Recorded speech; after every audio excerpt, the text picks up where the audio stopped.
اعوذ باللہ من الشیطان الرجیم بسم اللہ الرحمن الرحیم ومن یضلل اللہ فما لہ من ولی من بعدہ، اور جس کو اللہ تعالیٰ نے گمراہ کر دیا ہو، یعنی جس کی گمراہی پر اللہ تعالیٰ کی طرف سے مہر لگ چکی ہے، تو اس کے لیے پھر کوئی نہیں ہے، اس کے بعد کوئی ولی کوئی نہیں ہے کہ جو اس کو ہدایت دے سکے۔ وَتَرَى الظَّالِمِينَ لَمَّا رَأَوُا الْعَذَابَ يَقُولُونَ هَلْ إِلَىٰ مَرَدٍ مِّن سَبِيلٍ، اور تم دیکھو گے ظالموں کے کہ جب وہ دیکھیں گے عذاب کو تو وہ کہیں گے کہ کہیں پھر جانے کے لیے کوئی راستہ ہے یا نہیں، لوٹ جانے کے لیے دنیا کی طرف واپس جانے کا بھی کوئی راستہ ہے یا نہیں۔ وَتَرَاهُمْ يُعْرَضُونَ عَلَيْهَا، اور جب تم دیکھو گے انہیں کہ وہ پیش کیے جائیں گے عذاب کے سامنے، جہنم کے سامنے کھڑے کیے جائیں گے، خاشعین من الذل، ان کے نگاہیں زمین میں گڑی ہوئی ہوں گی اس ذلت کی وجہ سے، ینظرون من طرف خفی، اپنی کننکھیوں سے دیکھ رہے ہوں گے، اپنے ایک دوسرے سے بات کریں گے۔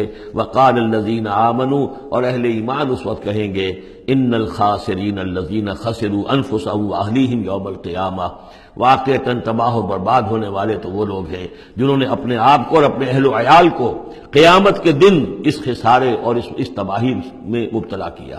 الا ان الظالمین فی عذاب مقیم، آگاہ ہو جاؤ کہ یقیناً یہ ظالم ایک مسلسل عذاب میں رہیں گے، قائم رہنے والا، دائم رہنے والا عذاب۔ وما كان لهم من اولیاء ینصرونهم من دون اللہ، اور ان کے کوئی مددگار نہیں ہوں گے کہ جو ان کی مدد کر سکے اللہ کے مقابلے میں۔ ومن یضلل اللہ فما له من سبیل، اور جسے اللہ تعالیٰ نے گمراہ کر دیا ہو اب اس کے لیے کوئی راستہ نہیں۔ اب پھر دو آیتیں بڑی عظیم آ رہی ہیں کہ جو اقامت دین سے متعلق ہیں۔ استجیبوا لربکم من قبل ان یأتی یوم لا مرد له من اللہ ما لکم من ملجأ یومئذ وما لکم من نکیر، وہی لفظ استجابت آ گیا، والذین استجابوا لربہم، وہاں وہ مدح کے انداز میں تھا جن لوگوں نے اپنے رب کی پکار پر لبیک کہا۔ اب یہاں پکار ہے، یہ سب کچھ تم نے سن لیا، پڑھ لیا، دیکھ لیا، سمجھ لیا۔ استجیبوا لربکم، اب اپنے رب کی پکار پر لبیک کہو۔ من قبل ان یاتی یوم لا مرد له من اللہ، اس سے پہلے کہ اللہ کے حکم سے وہ دن آ جائے کہ پھر جس کو لوٹایا نہیں جا سکے گا۔ تمہاری موت کا وقت بھی آ سکتا ہے، کل آ سکتا ہے، تم نے لمبے چوڑے پلان بنائے ہوئے ہیں، یہ میں کر لوں، ذرا یہ کر لوں، اس سے فارغ ہو جاؤں، اس ذمہ داری سے نمٹ لوں، پھر بس اپنے آپ کو فارغ کر دوں گا دین کے لیے۔ پتہ نہیں وہ وقت آتا ہے کہ نہیں آتا، تمہارے پاس اتنی مہلت ہے کہ نہیں ہے، دیر مت کرو۔ استجیبوا لربکم، اپنے رب کی، اور وہ استجابت کس بات کی؟ اقیموا الدین ولا تتفرقوا فیہ، کہ دین کو قائم کرو اور اقامت دین اور اقامت دین کی جد و جہد میں اختلاف نہ کرو۔ استجیبوا لربکم من قبل ان یاتی یوم لا مرد له من اللہ ما لکم من ملجأ یومئذ، نہیں ہوگا تمہارے لیے اس دن کوئی ٹھکانہ، کہیں جائے پناہ نہیں ملے گی۔ وما لکم من نکیر، اور نہیں ہوگا تمہارے لیے وہاں منکر ہو جانا، انکار کر دینا، تم اپنی خطاؤں سے انکار نہیں کر سکو گے۔ فإن أعرضوا، اب یہاں خطاب ہے حضور سے، اے نبی، فإن أعرضوا، اگر یہ اعراض کریں، اگر اللہ کی اس پکار پر لبیک نہ کہیں، اگر اس کے لیے کمر نہ کسیں، فما ارسلناک علیہم حفیظا، تو ہم نے آپ کو ان پر کوئی ذمہ دار بنا کر نہیں بھیجا ہے، آپ ان کے اوپر داروغہ بنا کر نہیں بھیجے گئے۔ ان علیک الا البلاغ، نہیں ہے آپ پر مگر صاف پہنچا دینے کی ذمہ داری۔ یہ حضور کی طرف رخ کر کے فرمایا۔ وَإِنَّا إِذَا أَذَقْنَا الْإِنسَانَ مِنَّا رَحْمَةً، اور جب ہم انسان کو اپنی رحمت کا مزہ چکھاتے ہیں، فَرِحَ بِهَا، تو وہ اتراتا ہے اور خوشی سے پھولے نہیں سماتا۔ وَإِن تُصِبْهُمْ سَيِّئَةٌ بِمَا قَدَّمَتْ أَيْدِيهِمْ، اور اگر انہیں کوئی آ پڑے ان پر کوئی برائی ان کے اپنے ہاتھوں کے کرتوتوں کے بدولت، فَإِنَّ الْإِنسَانَ كَفُورٌ، تو انسان بالکل ناشکرا بن جاتا ہے۔ لِلَّهِ مُلْكُ السَّمَاوَاتِ وَالْأَرْضِ، آسمانوں اور زمین کی بادشاہی اللہ ہی کے لیے۔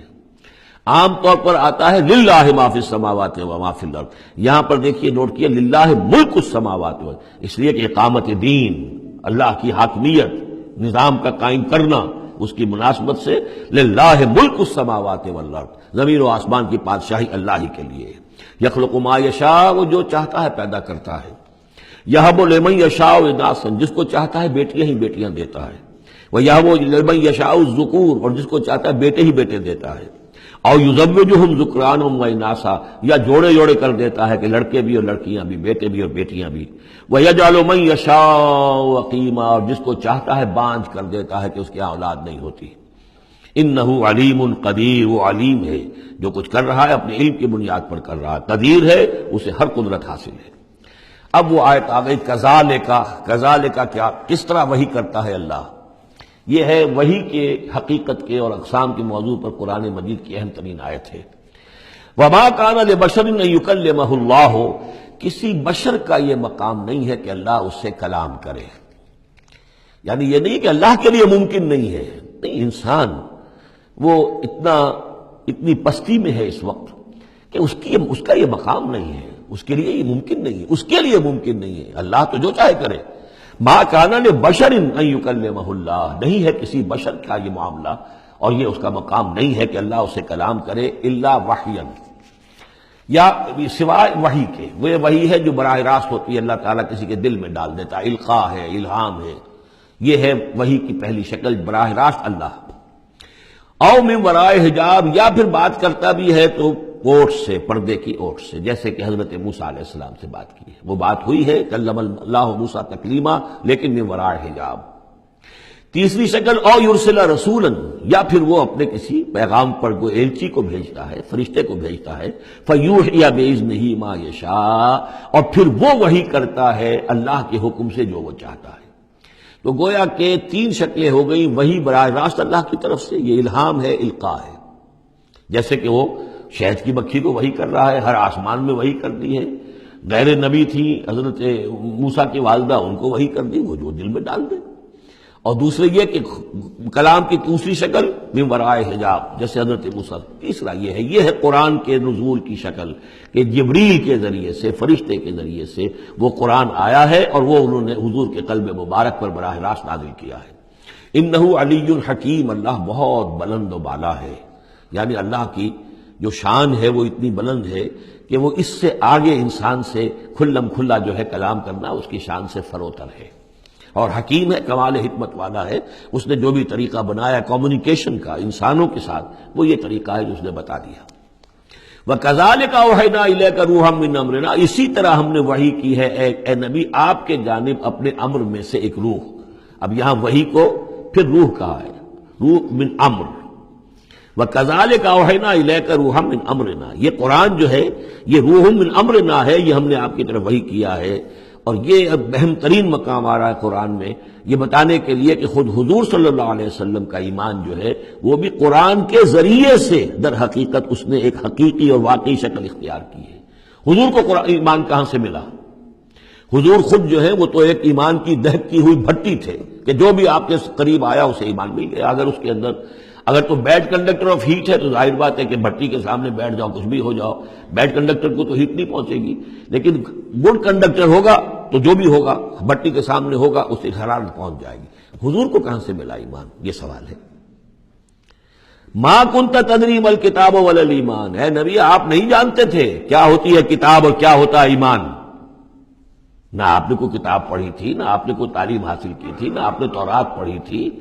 آپ تو ان چیزوں سے ناواقف تھے، آپ تو امیین میں سے تھے.